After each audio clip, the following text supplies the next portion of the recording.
ತುಮಕೂರು ವಾಯ್ಸ್ಗೆ ಸ್ವಾಗತ ಸ್ನೇಹಿತರೆ. ಸಬ್ಸ್ಕ್ರೈಬ್ ಆಗಿಲ್ಲ ಅಂದ್ರೆ ಈಗಲೇ ಈ ಕೆಳಗೆ ಕಾಣುವ ಸಬ್ಸ್ಕ್ರೈಬ್ ಬಟನ್ಗೆ ಈಗಲೇ ಕ್ಲಿಕ್ ಮಾಡಿ. ನಾವು ಮಾಡುವ ವಿಡಿಯೋಗಳ ನೋಟಿಫಿಕೇಶನ್ಗಾಗಿ ಬೆಲ್ ಐಕಾನ್ ಅನ್ನ ಪ್ರೆಸ್ ಮಾಡೋದನ್ನ ಮರಿಬೇಡಿ. ನಿನ್ನೆ ನಮಗೆ ಕಂಪ್ಲೇಂಟ್ ಬಂತು. ಈಗ ತುಮಕೂರು ಯೂನಿವರ್ಸಿಟಿಯಿಂದ ಸ್ವಲ್ಪ ಹಾಸ್ಟೆಲಲ್ಲಿ ಆಲ್ಮೋಸ್ಟ್ 250 ಸ್ಟೂಡೆಂಟ್ಸ್ ಇದ್ದಾರೆ. ಅವರಿಗೆ ಸ್ವಲ್ಪ ಊಟದಲ್ಲಿ ಪ್ರಾಬ್ಲಮ್ ಇದೆ ಅಂತ. ಅದಕ್ಕೆ ಇವತ್ತು ಬೆಳಗ್ಗೆ ಸ್ವಲ್ಪ ಚೆಕ್ ಮಾಡ್ಕೊಂಡು ಬರೋಣ ಅಂತ ಬಂದಿದ್ದೀನಿ.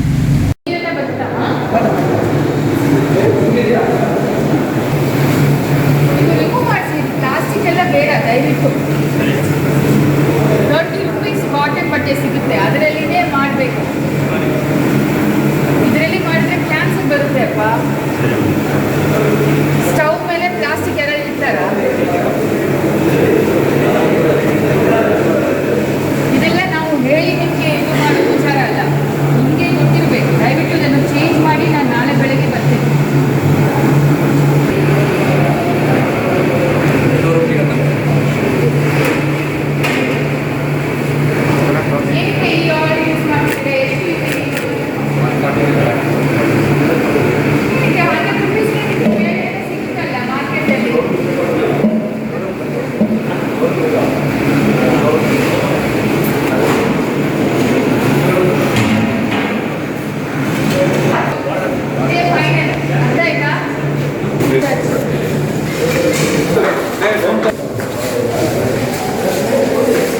ಮಧ್ಯಾಹ್ನ ಏನಿದೆ ಊಟ? ಟೈಮ್ಗೆ ಕೊಡ್ತೀರಾ? ನಿನ್ನೆ ಯಾಕೆಲ್ಲ ಇಶ್ಯೂ ಆಯಿತು?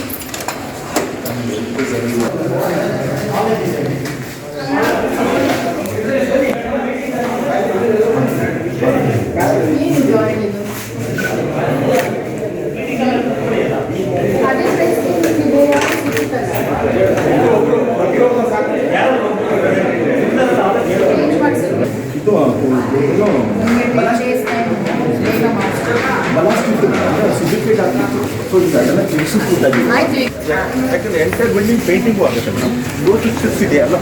ಫಸ್ಟ್ ಅವರಿಗೆ ಟಾಯ್ಲೆಟ್ ವ್ಯವಸ್ಥೆ ಮಾಡಿಕೊಡಿ.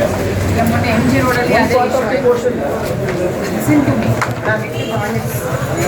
ಏನು ರಿಪೇರ್ ವರ್ಕ್ ಏನಿದೆ ಬೇಗ ಮಾಡಿ ಮುಗಿಸಿ ಹ್ಯಾಂಡ್ ಓವರ್ ಮಾಡಿ. ಹೇಳಿದ್ದೀವಲ್ಲ, ಇಡ್ಲಿಗೆಲ್ಲ ಪ್ಲಾಸ್ಟಿಕ್ ಇದು ಬಳಸಂಗಿಲ್ಲ.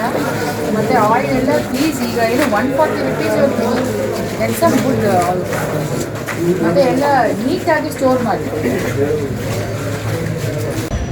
ಈಗ ಯಾರು ರೆಡಿ ಮಾಡೋದು? ಮತ್ತೆ ಸ್ಮಾರ್ಟ್ ಸಿಟಿಯಿಂದಲೇ ರೆಡಿ ಮಾಡಿ ಹ್ಯಾಂಡ್ ಓವರ್ ಮಾಡಿ 22ರಲ್ಲಿ ಇದೆ ಹ್ಯಾಂಡ್ ಓವರ್ ಅಂತ. ಓಕೆ, ಫಸ್ಟ್ ಇದನ್ನು ಮೇಂಟೆನೆನ್ಸ್ ಮಾಡಿ ಯೂಸಬಲ್ ಕಂಡೀಷನ್ಗೆ ತಗೊಂಡು ಬನ್ನಿ. ನಂಬರ್ 1. ನಂಬರ್ 2 ಅದು ಮೇಂಟೆನೆನ್ಸದು ವಿ ವಿಲ್ ಸಿ ಕಾರ್ಪೊರೇಷನ್.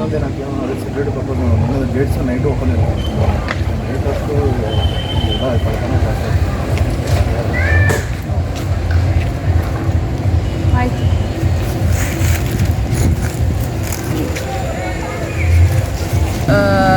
ಇಲ್ಲಿ ಎಲ್ಲರಿಗೂ ಇನ್ಸ್ಟ್ರಕ್ಷನ್ಸ್ ಕೊಟ್ಟಿದ್ದೀನಿ. ಒಳ್ಳೆ ಕ್ವಾಲಿಟಿ ಪ್ರಾಡಕ್ಟ್ಸನ್ನು ಯೂಸ್ ಮಾಡಬೇಕು. ಮತ್ತು ಅವರು ಇಡ್ಲಿಯನ್ನು ಬೇಯಿಸ್ತಾ ಇದ್ದಾರೆ ಪ್ಲಾಸ್ಟಿಕ್ ಇದರಲ್ಲಿ ಶೀಟಲ್ಲಿ ಬೇಯಿಸ್ತಾ ಇದ್ದಾರೆ. So which is not a healthy practice. So ಅವ್ರಿಗೆ ಒಂದು 1 meter of cloth is almost 30 rupees cotton cloth. ಅದನ್ನು ಬಳಸಿ ಇಡ್ಲಿಯನ್ನು ಬೇಯಿಸಬೇಕು ಅಂತ ನಾವು ಹೇಳಿದ್ದೀವಿ. ಅದು ಇಲ್ಲದೆ ವಾಟ್ ಎವರ್ ಪ್ರಾಡಕ್ಟ್ಸ್ ಯೂಸ್ ಮಾಡ್ತಿದ್ದಾರೆ ಅದು ಕ್ವಾಲಿಟಿ ಪ್ರಾಡಕ್ಟ್ಸ್ ಯೂಸ್ ಮಾಡಿ ಅಂತ ಇನ್ಸ್ಟ್ರಕ್ಷನ್ಸ್ ಕೊಟ್ಟಿದ್ದೀನಿ to all the officials year. ಮತ್ತು ಅವರಿಗೆ ಸ್ವಲ್ಪ ಟಾಯ್ಲೆಟ್ಸ್ದು ಕನ್ಸ್ಟ್ರಕ್ಷನ್ಸ್ ಮತ್ತು ರಿಪೇರಿ ವರ್ಕ್ಸ್ ನಡೀತಾ ಇದೆ, ಅದನ್ನು ಬೇಗ ಮಾಡಿ ಮುಗಿಸ್ಬೇಕು ಮತ್ತು ಕಾಂಟ್ರಾಕ್ಟರ್ಗೆ ಹೇಳಿಸ್ಬೇಕು ಅಂತ ಕೂಡ ನಾವು ಡೈರೆಕ್ಷನ್ಸ್ ಕೊಟ್ಟಿದ್ದೀವಿ. ಸೊ ಇಷ್ಟೆಲ್ಲ ಆಲ್ಮೋಸ್ಟ್ ಒಂದು 10 days ಒಳಗಡೆ ಮಾಡಬೇಕು. And you please ensure quality food is given ಅಂತ ಹೇಳಿದ್ದೀನಿ. ಬೆಳಗ್ಗೆ ವಸಂತ ನರಸಾಪುರ ಫೇಸ್ 4ಅಲ್ಲಿ ನಾವು ಏನು ಒಂದು 1700 ಎಕರೆ ಹಸ್ತಾಂತರ ಮಾಡಬೇಕು L&T ಅವರಿಗೆ. ಆ ಜಾಗವನ್ನು ನೋಡ್ಕೊಂಡು ಬಂದಿದ್ದೀವಿ. ಅಲ್ಲಿ ಕೆಲವೊಂದು ಇಶ್ಯೂಸ್ ಇದೆ. ಆ ಇಶ್ಯೂಸನ್ನು ಹಂತವಾಗಿ ನಾವು ಅದನ್ನು ಟ್ಯಾಕಲ್ ಮಾಡಿ ಲ್ಯಾಂಡನ್ನು ಡೆವಲಪ್ಮೆಂಟ್ ವರ್ಕ್ಸ್ಗೆ ಹ್ಯಾಂಡ್ ಓವರ್ ಮಾಡಬೇಕು ಅಂತ ನಮ್ಮ ಮಾನ್ಯ ಗೃಹ ಸಚಿವರು ನಿರ್ದೇಶನ ನೀಡಿದ್ದಾರೆ. ಸೊ ಅದು ಪ್ರಕಾರ ಇವತ್ತು ಬೆಳಗ್ಗೆ ನಾವು ಕಂದಾಯ ಇಲಾಖೆ, ತೋಟಗಾರಿಕೆ ಇಲಾಖೆ, ಅರಣ್ಯ ಇಲಾಖೆ, KID ಇದ್ದವರು ಮತ್ತು L&T ಅವರು ಎಲ್ಲರೂ ಸೇರಿಕೊಂಡು ಒಂದು ಮೀಟಿಂಗ್ ಮಾಡಿದ್ವಿ. ಇದು ಆಲ್ಮೋಸ್ಟ್ ಒಂದು 3rd ಮೀಟಿಂಗ್ ಮಾಡ್ತಾಯಿದ್ದೀವಿ. ಸೊ ಇವತ್ತು ಏನು ಈ ಮರ ಮಾಲ್ಕೀಸ್ ಎಲ್ಲ ಇವ್ಯಾಲ್ಯೂಯೇಷನ್ ಆಗಬೇಕು, ಅದನ್ನು ತ್ವರಿತಗತಿಯಲ್ಲಿ ಆಗಬೇಕು ಅಂತ ನಾವು ಇನ್ಸ್ಟ್ರಕ್ಷನ್ಸ್ ಕೊಟ್ಟಿದ್ದೀವಿ ತೋಟಗಾರಿಕೆ ಇಲಾಖೆ ಮತ್ತು ಅರಣ್ಯ ಇಲಾಖೆಗೆ. ಮತ್ತು ಕಂದಾಯ ಇಲಾಖೆ ಕೂಡ ಕೆಲವೊಂದು ಜಾಗವನ್ನು ಗುರುತು ಮಾಡುವುದು ಮತ್ತು ಹ್ಯಾಂಡ್ ಓವರ್ ಮಾಡುವುದಕ್ಕೆಲ್ಲ ಅವ್ರ ಸಹಕಾರ ನೀಡಬೇಕು ಅಂತ ಹೇಳಿದ್ದೀವಿ. ಅದು ಇಲ್ಲದೆ LNT ಅವರಿಗೆ ಈಗಾಗಲೇ ಏನು ಒಂದು 700 acres ಕೊಟ್ಟಿದ್ದೀವಿ, ಅದರಲ್ಲಿ ಕೂಡ ಬೇಗ ಕೆಲಸ ಎಲ್ಲ ಪ್ರಾರಂಭ ಆಗಬೇಕು ಅಂತ ಕೂಡ ನಾವು ಸೂಚನೆ ಕೊಟ್ಟಿದ್ದೀವಿ. ಮತ್ತು ಪ್ರತಿದಿನ ನಮಗೆ ಎಷ್ಟು ಜಮೀನು ಹಸ್ತಾಂತರ ಆಗ್ತಾಯಿದೆ ಅಂತ ನಮಗೆ ವರದಿ ಸಲ್ಲಿಸಬೇಕು ಅಂತ ಕೂಡ ನಾವು ನಿರ್ದೇಶನವನ್ನು ನೀಡಿದ್ದೀವಿ. ಸೊ ಒಟ್ಟಾರೆ ನಮ್ಮದು ಉದ್ದೇಶ ಏನಂತ ಹೇಳಿದ್ರೆ ಈ ಫೇಸ್ 4 ಡೆವಲಪ್ಮೆಂಟು ಬೇಗ ಆಗಬೇಕು ವಸಂತ ನರಸಾಪುರಲ್ಲಿ ಅನ್ನೋದು ನಮ್ಮ ಜಿಲ್ಲಾ ಆಡಳಿತದ ಉದ್ದೇಶ ಇದೆ.